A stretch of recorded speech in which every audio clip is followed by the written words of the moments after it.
Guys এই প্রথমবার নৈহাটি গেলাম, আর নৈহাটি গিয়ে যে এরকম ভিড় দেখবো আমি তো স্বপ্নেও ভাবতে পারিনি। আর গাইস আজকে আমরা নৈহাটি বড় মার কাছে এসে কি কি করলাম চলো সেটাই তোমাদেরকে আজকে খুলে বলি।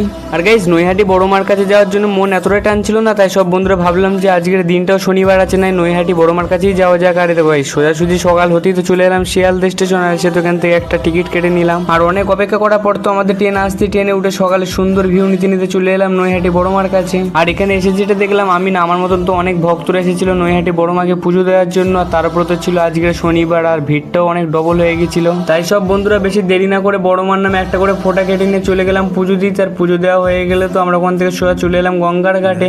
আর গাইস মন্দিরের মধ্যে ভিড় ছিল বলে তো আমি ভিডিও বানাতে পারিনি, আর তার উপরে তো ছিল আজকের বারে শনিবার, তাই মন্দিরের মধ্যে কোনো ভিডিও বানানোর চান্সই পাইনি।